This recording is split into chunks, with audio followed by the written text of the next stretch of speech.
Welcome back to our channel. It's so wonderful to have you here today as we dive into another crucial topic on the spiritual path.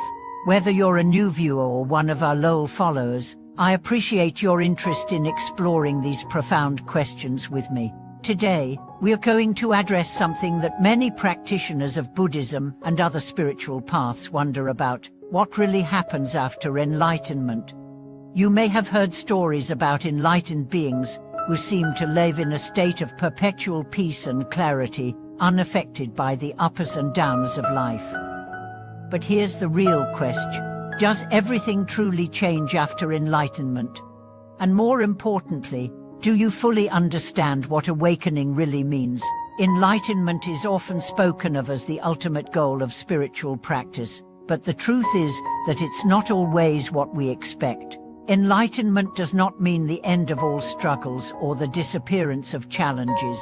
Instead, it marks a profound shift in perception, a transformation of the self, and a deep understanding of the true nature of reality. In this video, we will explore what enlightenment really is, what changes after awakening, and how it impacts our lives. By understanding the nature of awakening more deeply, you can get a clearer sense of what you are striving for on your own spiritual journey. So, let's take a deeper look into the concept of enlightenment and what happens when you truly experience it. What is enlightenment? Before we can truly understand how everything changes after enlightenment, we must first clarify what enlightenment actually is. In the Buddhist tradition, enlightenment is often referred to as bodhi, the state of awakening or the realization of the true nature of all things. It is the moment when a person deeply understands and directly experiences the impermanence of all phenomena, the interconnectedness of all beings, and the emptiness of the self. But this definition, while true, only scratches the surface of what enlightenment really involves. Enlightenment is not just an intellectual understanding, it is an experiential awakening. It's not about simply knowing that all things are impermanent, it's about directly perceiving their impermanence. It's not just about understanding that the self is an illusion, it's about experiencing the absence of the self. When we talk about enlightenment, we are referring to a profound shift in consciousness, a radical transformation in how we perceive ourselves and the world around us. After enlightenment, the mind is no longer clouded by ignorance, attachment, and delusion. We see things as they truly are, free from the filters of our desires, fears, and habitual thinking. This is the essence of awakening, the transformative shift in perception. And now, let's dive deeper into how everything changes after enlightenment. One of the most profound shifts that occurs is a transformation in perception. Before enlightenment, we experience the world through the lens of our personal desires, attachments, and ego. We see everything in terms of me and mine, whether it's our possessions, our relationships, our achievements, or even our thoughts and emotions. We are constantly caught in a web of self-centered thinking, interpreting the world based on how it relates to our needs and desires. After enlightenment, however, everything changes. The sense of a separate, individual self begins to dissolve. This does not mean that the person disappears or becomes a passive observer. It means that the sense of separation between self and other dissolves. We begin to experience a profound unity with all beings. This shift in perception allows us to see the world not as a collection of separate, isolated things, but as an interconnected whole. We begin to perceive the interdependence of all phenomena, realizing that everything is a result of countless causes and conditions. This shift also means that we stop seeing the world through the lens of attachment. Our desires and aversions no longer control our experience. We no longer seek to possess or control people, things, or situations in the same way. Instead, we can live in a state of acceptance, fully embracing whatever rises, without the need to change or manipulate it. This doesn't mean we become indifferent or detached from life. Rather, we experience life with a deep sense of peace and compassion, because we no longer see it through the lens of personal gain or loss. The end of duality and the rise of non-dual awareness. Another significant change that happens after enlightenment is the end of dualistic thinking. Before awakening, we see the world in terms of opposites, good and bad, right and wrong, self and other, beautiful and ugly.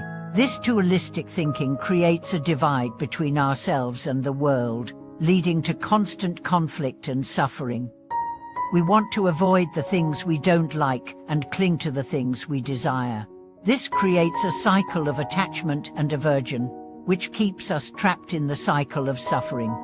After enlightenment, dualistic thinking begins to dissolve. We no longer see the world in terms of opposites. Instead, we experience a non-dual awareness, where everything is seen as interconnected and impermanent. We understand that all phenomena arise due to causes and conditions, and thus they are empty of inherent existence. This means that nothing is fixed or permanent, and everything is constantly changing. In this state of non-dual awareness, there is no longer a need to categorize things as good or bad, right or wrong. We can experience things as they are, without the interference of our judgments and desires. This is one of the most profound aspects of enlightenment: freedom from dualistic thinking and the ability to experience life as it truly is, without the distortion of the ego. The dissolution of the self. Perhaps the most significant change after enlightenment is the dissolution of the self. Before awakening, we live our lives under the constant illusion of a fixed, permanent self. We identify with our thoughts, feelings, memories and experiences, believing that they constitute who we are. This belief in a separate, independent self leads to suffering, because it creates a sense of separation from others and from the world. We constantly seek to protect and enhance this self, which leads to attachment and fear. After enlightenment, however, we realize that the self is just an illusion, a collection of fleeting thoughts, emotions, and experiences. There is no permanent, unchanging self that we can cling to. We begin to see that the self is empty and impermanent, just like everything else. This realization doesn't mean we cease to function as individuals. It means we no longer identify with the self as something solid or permanent. We understand that our true nature is not confined to the ego, but is the awareness that transcends all thoughts and forms. This dissolution of the self is liberating. It frees us from the constant struggle to protect and preserve our identity. We are no longer bound by the need to defend ourselves, prove ourselves, or seek validation from others. We experience freedom because we no longer feel the need to cling to a false sense of self. Instead, we can live with a deep sense of humility, recognizing that we are part of the interconnected web of existence. Living in the world after awakening. After enlightenment, our relationship with the world changes dramatically. While we still live in the world and interact with others, we do so with a different mindset. We no longer see the world as something to be controlled or manipulated for our own benefit. Instead, we see it as a field of interconnected beings, each deserving of compassion and respect. One of the most striking aspects of this change is the way we relate to others. Before enlightenment, we often see others in terms of competition, desire, or fear. We might see them as obstacles to our own happiness or as sources of attachment. After awakening, however, we see others as equal beings, each with their own struggles, joys, and experiences. We experience a deep compassion for all beings and wish to alleviate their suffering. This doesn't mean that we become passive or indifferent. Enlightened beings still engage with the world, but they do so from a place of wisdom and compassion, without the need for attachment or desire. They act not out of personal gain, but out of a genuine desire to help others and to contribute to the well-being of all. Conclusion: the true meaning of awakening. So, what truly changes after enlightenment?